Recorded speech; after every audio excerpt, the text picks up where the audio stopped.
Alright guys, we are back. Today we're going to actually go through the workout with Brodi. So we're going to start in the vertical plane. We're going to start with some pull downs.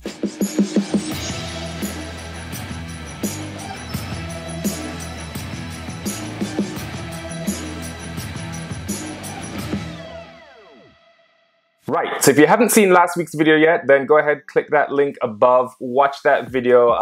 It is where I introduced Brodi, one of my clients who has pretty severe gout, and today we're going to go through a workout with him and the adaptations that we need to make for him as he executes exercises. Alright, so one thing I want to make sure that we do at the start of every training session, generally and in particular with Brodi, is to go through a couple activation movements for the various muscle groups that he's going to be working. So because we're doing upper body, one of the most important things is to be able to elevate fully and depress fully the shoulder blades. So we'll go through a couple of rounds of being able to fully elevate the shoulder blades and then turn the lats on, fully depress the shoulder blades, and really get used to the sensation of keeping those shoulder blades locked down. A couple of key things that I'll coach Brodi through on the pull down is to remember to pull his shoulder blades down first before starting to drive down with his elbows, as well as to keep his torso and his lower body completely stable or as much as is possible through the pull down. The main reason that I like this bar here for Brodi to use for pull downs is because of that semi-supinated grip that it has at the ends. It's relatively easier for him to hold onto and really pull through as compared with the overhand grip that you'd normally use on a pull down bar because of those tophi on his knuckles and around his wrist.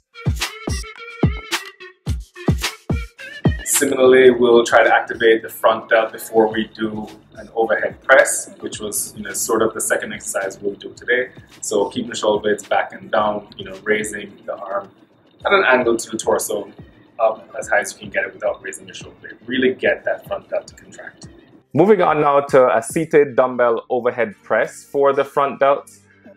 You might be able to tell that I've adjusted the angle of the bench a little bit more than I normally would.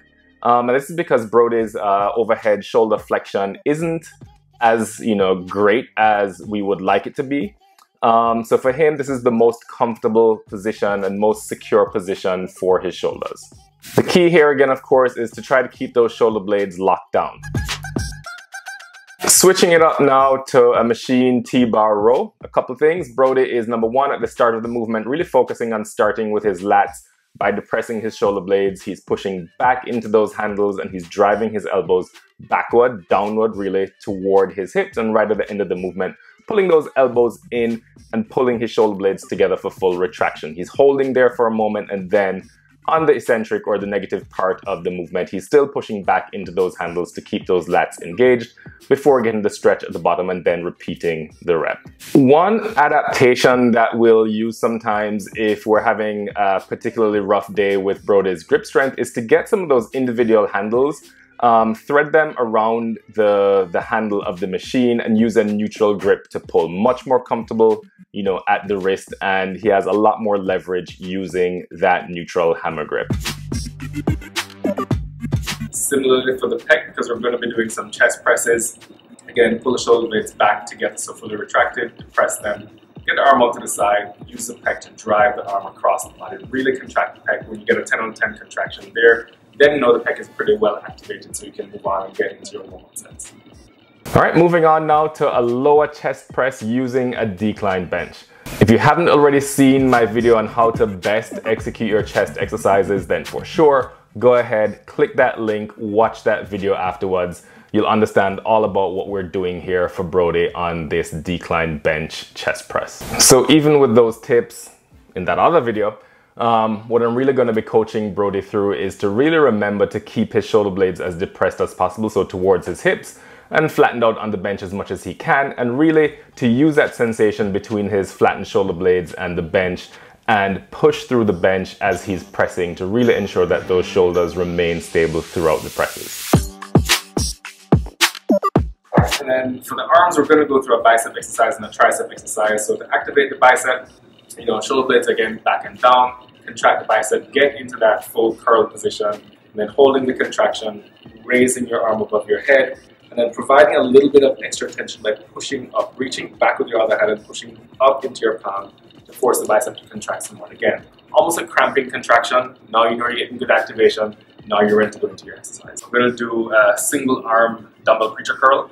And when doing this, or when doing any bicep exercise, really want to try to supinate your wrist as much as possible to engage your bicep fully. But with Brodi, you know, with the tophi right in his wrist and on his right hand in particular, it's very hard for him to get that full supination. So we're going to get as much range of motion as we possibly can without overdoing it.